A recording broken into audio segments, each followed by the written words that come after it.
बहुत साल पहले राजगृह शहर की गलियों में एक गरीब भिखारी रहता था। उसका नाम कवि था। अपने बुरे स्थिति में वह शहर की सड़कों पर भटकता रहता था। उसके फटे हुए कपड़े उसके हड्डियों को छू रहे थे। उसके दिन भूख, दर्द और निराशा से भरे रहते थे। एक दिन जब धूप बहुत तेज थी, कवि ने एक कमल के तालाब पर कदम रखा।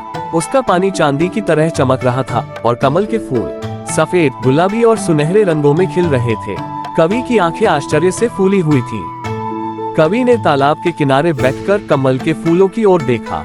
उसने देखा कि हर कमल का फूल गंदे कीचड़ से निकल रहा था, लेकिन कमल की पंखुड़ियां साफ और स्वच्छ थे।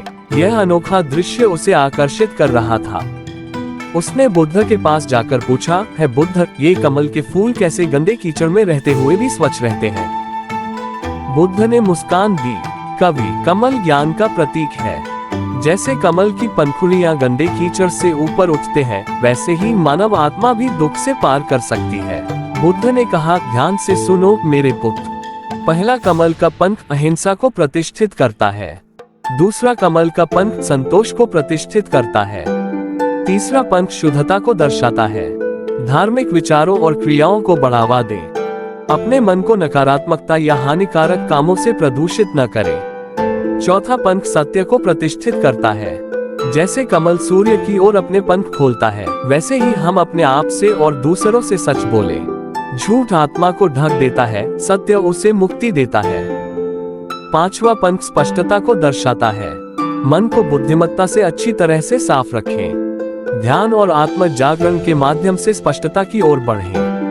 कवि तालाब के किनारे बैठा, उसका मन बुद्ध के वचनों से उत्तेजित हो गया। सूरज धीरे धीरे डूब रहा था, जल पर सोने की रोशनी छाई थी। वह बुद्ध की ओर मुड़ा, उसकी आंखों में विशेष इच्छा दिख रही थी। है बुद्ध, कवि ने आवाज बुलंद की, मैं इन 5 मोक्ष ज्ञान की पंखुड़ियां को कैसे विकसित कर सकता हूँ? मैं कैसे दुख के दलदल से ऊपर उठ सकता हूँ? बुद्ध की नजर में दया और ज्ञान दोनों थे। ध्यान से सुनो कवि, बुद्ध ने कहा, क्योंकि रास्ता तुम्हारे अंदर ही है। यहाँ से कवि की यात्रा की नई शुरुआत होती है। कवि ने जमीन पर धीरे और हल्के से चलने का संकल्प लिया। अब उसने मच्छरों को नहीं मारा और चींटियों को पैरों से नहीं दबाया। एक दिन उसे एक घायल पक्षी मिला। उसका पंख जख्मी था और उसकी आंखें किसी की मदद के लिए गुहार लगा रही थी। कवि ने धीरे से पक्षी को गोद में लिया, उसके घावों का इलाज किया। जैसे ही पक्षी आकाश में उड़ी, उसने अपने अंदर एक गर्माहट महसूस की। दया का कमल खिल गया। कवि तालाब के किनारे बैठा कमल के फूलों को देखता रहा।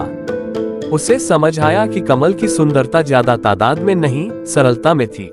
उसने अपनी छोटी सी संपत्ति को बेचा और संपत्ति के बेचे हुए पैसों से जरूरतमंदों के बीच बांट दिया। हर दान के साथ कवि के मन में संतोष का भाव बढ़ता गया। उसने जाना कि बांटने में खुशी है और संतोष का कमल खिल गया। कवि ने मानसिक शुद्धि की खोज की। वह बोधि वृक्ष के नीचे ध्यान करता रहा, अपने विचारों को देखता रहा। जब क्रोध या ईर्ष्या उठी तो उसने उन्हें बिना निर्णय किए स्वीकार किया। धीरे धीरे नकारात्मकता की गंदी जल की धारा बैठ गई, जिससे शुद्धि की कमल की पंखुड़ियां खुल गई। कवि ने सत्य बोलने का संकल्प लिया। उसने अपने पूर्व गलतियों को स्वीकार किया और खुद को माफ किया। जैसे ही वह अपने सत्य को साझा करता, दूसरे भी खुलकर बात करने लगते हैं। सत्य का कमल खिल जाता है, जिसकी पंखुड़ियां सूर्य की किरणों को प्रतिबिंबित करते हैं। कवि ने बुरे विचार छोड़ दिए। उसका मन एक शांत तालाब बन गया, जो कमल के फूलों को प्रतिबिंबित करता था। एक पूर्णिमा की रात उसने बोधि के कमल की पूर्णता को देखा, और इस तरह कवि को कमल हृदय कवि के नाम से जाना गया। उसके परिवर्तन ने दूसरों को भी प्रेरित किया। वे भी अपने आंतरिक कमल की देखभाल करने लगे, निर्वाण की खोज में। वर्षों के बीतने पर कवि के शारीरिक शरीर की उम्र बढ़ गई, लेकिन उसकी आत्मा वैसे ही रही, एक कमल जो हमेशा कीचड़ से ऊपर उठा रहता है।